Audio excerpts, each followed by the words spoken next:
Viewers, welcome to ആർക്കനെക്സ്. ഇപ്പൊ നമ്മൾ ഹിന്ദിയിൽ പഠിക്കുന്ന സമയത്ത് നിങ്ങൾക്ക് തന്നെ തോന്നുന്നുണ്ടാവും ഒരുപാട് ക്വസ്റ്റ്യൻ പേപ്പറുകളൊക്കെ ഇങ്ങനെ നോക്കുമ്പോൾ ഒരുപാട് ക്വസ്റ്റ്യൻസ് നമ്മൾ പഠിക്കുന്ന ഭാഗത്തു നിന്ന് മാത്രമല്ല നമുക്ക് ഈ 4 മാർക്കിന്റെ ചോദ്യം എന്ന് പറയുന്നത്. അത് ഏതൊരു സിറ്റുവേഷൻ വെച്ചിട്ടും നമുക്ക് ചോദിക്കാം അല്ലെ. ഇപ്പൊ നമ്മൾ ഇമ്പോർട്ടന്റ് ആണെന്ന് പറഞ്ഞ് കുറേ കാര്യങ്ങൾ നമ്മൾ പഠിച്ചു.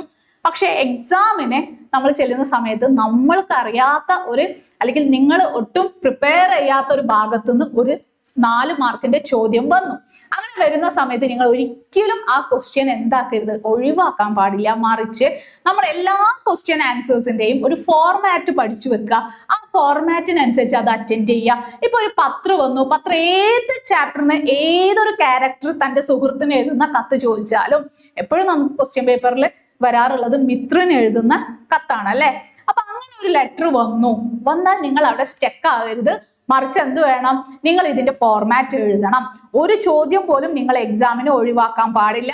നിങ്ങൾ പത്ര സ്ഥാന് താരീഖ് എന്ന് കൊടുത്തു അല്ലെ, നമ്മൾ ഡേറ്റും പ്ലേസും കൊടുത്തു. നമ്മൾ പ്രിയ മിത്ര എന്ന് പറഞ്ഞുകൊണ്ട് നമ്മുടെ കത്ത് നമ്മൾ തുടങ്ങുകയാണ്. എന്നിട്ട് നമ്മൾ തും കേസേ ഹോ അല്ലെ, എപ്പോഴും ഫ്രണ്ടിനോട് അല്ലെ, ഫ്രണ്ടിന് എഴുതുന്ന സമയത്ത് നമ്മൾ ചോദിക്കും നിനക്ക് സുഖമാണോ. അപ്പൊ നമ്മളിവിടെ മിത്രനൊരു കത്ത് എഴുതാണ്. ആ സമയത്ത് നമുക്ക് എന്തൊക്കെ കുറച്ച് കാര്യങ്ങൾ ഫോർമലായിട്ട് ചോദിക്കാനുണ്ട്. അതൊക്കെ ചോദിച്ചിട്ടേ നമ്മൾ നമ്മുടെ വിഷമവും ആ ഇൻസിഡന്റും ഒക്കെ അവിടെ പറയുള്ളൂ. അപ്പൊ നമ്മൾ ആദ്യം തും കേസേ ഹോ, നീ സുഖാണോ, ടീക്ക് ഹോന, സുഖായിരിക്കും അല്ലെ, മേ യഹാ ടീക്ക് ഹും, ഞാൻ ഇവിടെ സുഖാണ്. തുമാരി കോയി ഖബർ നെഹി കുച്ച് ദിനോസെ, നിന്റെ ഒരു ഖബർ നെഹി കുച്ച് ദിനോസെ എന്ന് പറഞ്ഞാല് ഒരു വിവരവും ഇല്ലല്ലോ അല്ലെ, നിന്റെ ഒരു വിവരം ഇല്ലല്ലോ.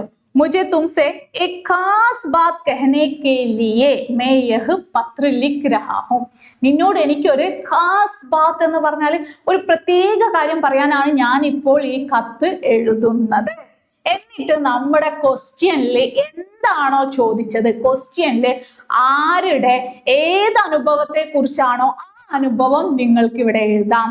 ഏക് ദിൻ അല്ലെ, ഒരു ദിവസം, ഞാൻ മേ, എന്നിട്ട് നമ്മൾ ആ ഇൻസിഡന്റ് അവിടെ എഴുതുന്നു. നമ്മുടെ ക്വസ്റ്റ്യനിൽ തന്നെ ഉണ്ടാവുമല്ലോ അല്ലെ, നമുക്ക് തന്ന പാരഗ്രാഫിൽ ഉണ്ടാകുമല്ലോ. എന്താണോ അത് നിങ്ങൾക്ക് എഴുതാം. ഒരു പക്ഷേ നമ്മുടെ ലേഖകൻ റെയിൻ ബസേരമേ എന്നതിലെ ലേഖകന്റെ ഒരു അനുഭവമാണെങ്കിൽ അത് നിങ്ങൾക്ക് ഇവിടെ എഴുതാം അല്ലെ. അജീബ് സ ഘട്ന ഹുയി എന്ന് പറഞ്ഞിട്ട് ആ മന്ദിരത്തിൽ റെസ്റ്റ് ചെയ്തതും അപ്പോൾ പാഗലാദ്മീനെ ആയ ഉസ്നെ ഹമാരെ ബഹുത് ഖബറാ ദിയ ഓർ ധംകി ദിയ എന്നൊക്കെ പറഞ്ഞ് ആ കാര്യങ്ങളൊക്കെ എഴുതുന്നു. എന്നിട്ട് അദ്ദേഹത്തിന്റെ ഇത് കാര്യം കൂടി എത്രയോ അധ്യാപക ദിനത്തിൽ എന്നെ ആരൊക്കെയോ ആദരിച്ചിട്ടുണ്ട്. പക്ഷേ ഇത്രയും അവസ്മരണീയമായ ഇത്രയും നല്ലൊരു ആദരവ് എനിക്ക് മറ്റാരിൽ നിന്നും കിട്ടിയിട്ടില്ല, മൂല്യമായ അല്ലെ. അപ്പൊ ആ ഒരു കാര്യം അവിടെ കൊടുത്തു കഴിഞ്ഞാൽ എന്തായി, അത് നമ്മുടെ ക്യാരക്ടറിന്റെ ലെറ്ററായി. ആ ഒരു ഇൻസിഡന്റ് എന്ത് ഇൻസിഡന്റ് ആണോ അത് നമ്മൾ കൊടുത്തു. ഇനി ഇവിടെ വഹാ തുമാരി പടായി കേസേ ഹോ രഹി ഹെ, ഇനി നമ്മുടെ ഫസ്റ്റ് ലഘുകഥയിൽ നിന്ന് അവിടെ പതിയുടെ ഫ്രണ്ടിന് ഒരു കത്ത് എഴുതാണ്. തന്റെ അച്ഛന്റെ ഓർമ്മകൾ വന്നു. അപ്പൊ ഇവിടെ എന്ത് എഴുതാം, നമ്മൾ കുട്ടിക്കാലത്ത് അല്ലെ, ഹം ബച്പൻ മേ തുമേ യാദ് ഹേ പാപ്പ ട്രെയിൻ മേ സാമാൻ ബേച്ച്തേ തേ അല്ലെ, അച്ഛൻ വീട്ടിൽ ട്രെയിനിൽ സാധനങ്ങൾ വിൽക്കുമായിരുന്നു. ആജ് ഹോഷിയാർപൂർ കി യാത്രാ മേ മുझे ഉനെ യാദായ, ഇന്ന് ഹോഷിയാർപൂരിലേക്കുള്ള യാത്രയിൽ എനിക്ക് ആരെ ഓർമ്മ വന്നു, പാപ്പാക്കോ യാദായ. യാദ് ഹേ തുമേ പാപ്പ ആത്തേ വക്ത് ഹമേ ഭി മിഠായി ദേത്തെ അല്ലെ, അച്ഛൻ വരുന്ന സമയത്ത് നമുക്കും മിഠായി കൊണ്ടുതരാറുണ്ടായിരുന്നു. ഇതൊക്കെ ഓർക്കുന്നില്ലേ എന്ന് പറഞ്ഞിട്ടൊരു കത്ത് ആയാൽ അവിടെ എന്തായി, നിങ്ങൾ എനിക്ക് പറ്റില്ല, തെറ്റിപ്പോകുന്ന കരുതി ഒഴിവാക്കാൻ നിന്നിരുത്തുന്ന ഒരു 3 മാർക്ക് നിങ്ങൾക്ക് ഷുവറായിട്ട് ലഭിക്കും. ഈ ഒരു ഫോർമാറ്റ് കീപ്പ് ചെയ്യാം. എന്താണോ കണ്ടന്റ്, നമ്മുടെ ഏത് കഥാപാത്രത്തിന്റെ ഏത് സിറ്റുവേഷൻ ആണോ, എന്ത് ഇൻസിഡന്റ് ആണോ നമ്മൾ അവിടെ കൊടുക്കേണ്ടത്, കറക്റ്റ് ആയിട്ട് അത് മാത്രം എഴുതാം. വഹാ തുമാരി പടായി കേസേ ഹോ രഹി ഹെ, തും കബ് യഹാ ആവോങ്കെ, നീ ഇനി എപ്പോഴാണ് ഇങ്ങോട്ട് വരുന്നത്. ജവാബ് പത്രികി പ്രതീക്ഷാമേ അല്ലെ, നിന്റെ മറുപടി കത്തിന്റെ പ്രതീക്ഷയിൽ. തുമാരാ മിത്ര ഹസ്താക്ഷർ. അപ്പൊ ഇത്രയും എഴുതി കഴിഞ്ഞാൽ നിങ്ങൾ എക്സാമിന് എത്രയും പഠിച്ചു കഴിഞ്ഞാല് ഇതിനോടൊപ്പം ഇനി ഡയറിയും ഉണ്ട്. ഈ ഡയറി പിന്നെ അത് കൂടാതെ പടുക്കഥ, ഇതിന്റെ ഒക്കെ ഫോർമാറ്റ് പഠിച്ചു കഴിഞ്ഞാൽ നിങ്ങൾ പകുതി ഭാഗം പഠിച്ചു. ഹിന്ദിയിലെ പകുതി നിങ്ങൾ പഠിച്ചു. എക്സാം അറ്റൻഡ് ചെയ്യാനുള്ള കാര്യങ്ങൾ നിങ്ങൾക്ക് കിട്ടി. ഓക്കെ, അപ്പൊ ഇനി നമുക്ക് ഡയറിയാണ്. ഡയറി ഏതൊരു കഥാപാത്രത്തിന്റെ ഡയറി വെച്ചാലും താരീഖ് ദിന് നമ്മൾ എഴുതുന്നു.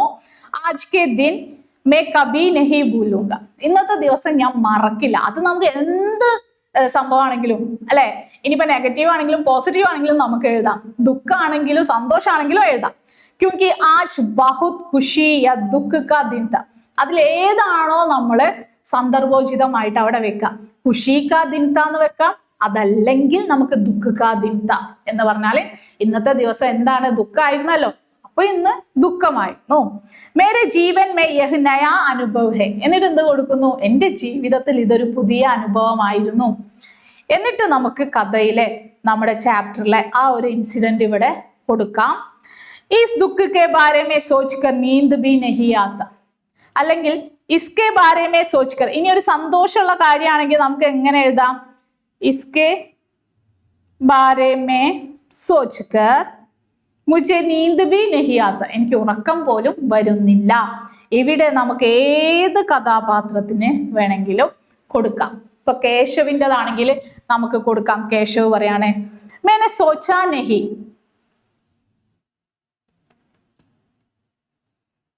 मैंने सोचा नहीं,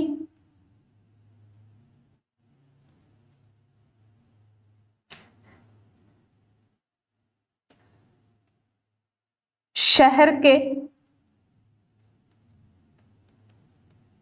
वे लड़कों को मुझ पर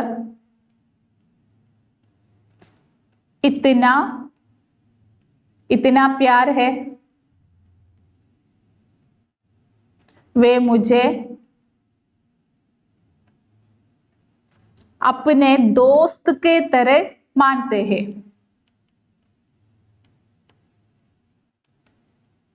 ഇത് ഏതാ ചോദ്യം? ഇത് കേശവ് ഗ്രാമത്തിൽ പോയിട്ട് അവനൊരു ലെറ്റർ വരാണ്. ആരുടെ? ഈ നഗരത്തിൽ, ഈ ഷഹറിൽ ഉണ്ടായിരുന്ന കുട്ടികളുടെ. അപ്പൊ അവൻ അന്ന് അത് വായിച്ച് മനസ്സിലാക്കി അതിനുശേഷം അവനൊരു കത്ത് എഴുതാം. അതല്ലെങ്കിൽ അവൻ അവിടെ പോയിട്ട് കത്ത് എഴുതാണ്. അവർക്ക് എന്നോട് ഇത്രയും സ്നേഹം ഉണ്ടാവുന്നൊന്നും ഞാൻ പ്രതീക്ഷിച്ചിട്ടേ ഇല്ല അല്ലെ, എനിക്കൊരു അപകടം പറ്റിയപ്പോൾ അവർ ഓടി വന്നു, അവരെന്നെ ട്രീറ്റ് ചെയ്തു. ദോസ്ത് കെ തരെ മാനത്തെ ഹേ,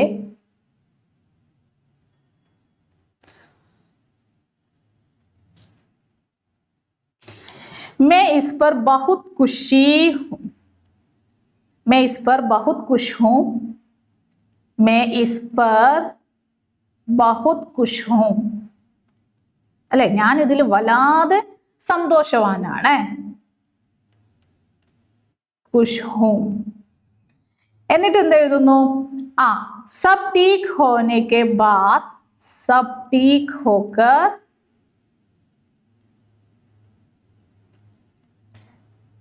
जल्द ही उन्हें मिलना है, വേഗം തന്നെ എന്ത് വേണം, അവരെയൊക്കെ പോയി കാണണം, അതാണ് പറയുന്നത്. സോ അപ്പൊ നമ്മുടെ ഈ രണ്ട് ഫോർമാറ്റ് ഇവിടെ കംപ്ലീറ്റ് ആയി. ഇനി നമുക്കൊരു പടുക്കഥയാണ്. പടുക്കഥയ്ക്ക് നമുക്ക് ദൃശ്യേക്ക് എന്ന് കൊടുക്കാം. വളരെ സിമ്പിൾ ആയിട്ട് പഠിച്ചു വെക്കാവുന്നതാണ്. സ്ഥാന്, സമയ്, പാത്ര, വേഷഭൂഷ, ഉമ്ര, സന്ദർഭ്. അപ്പൊ സ്ഥാന് ഏത് ചാപ്റ്ററിൽ എന്താണോ സിറ്റുവേഷനനുസരിച്ച് സ്ഥാനം കൊടുക്കാം. ഫസ്റ്റ് ചാപ്റ്റർ ആണെങ്കിൽ നമുക്ക് റെയിൽ ഗാഡി എന്ന് കൊടുക്കാം. അതേസമയം റെയിൻ ബസേരമേ എന്ന ചാപ്റ്ററിലേക്ക് എത്തിയാൽ നമുക്ക് മന്ദിർ എന്ന് കൊടുക്കേണ്ടി വരും അല്ലെ. പിന്നെ അത് കൂടാതെ കേശവിന്റെ ഒരു സിറ്റുവേഷൻ ആണെങ്കിൽ നമുക്ക് എന്തെങ്കിലും മൈതാൻ അല്ലെങ്കിൽ അസ്പത്താൽ, എന്താണോ സിറ്റുവേഷൻ പറയുന്നത് അവിടെ.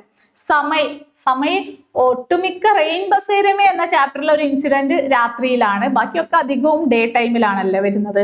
പാത്ര, ആരാണോ കഥാപാത്രം ഇവിടെ കോൺവെർസേഷനിലുള്ളത് അവരുടെ കഥാപാത്രങ്ങൾ കൊടുക്കുക, അവരുടെ വസ്ത്രവിധാനം കൊടുക്കുക. ഇനി ഒന്നുമില്ലെങ്കിലും മാമൂലി കപ്പട, സാധാരണ വസ്ത്രവിധാനം എന്തെങ്കിലും എഴുതാം.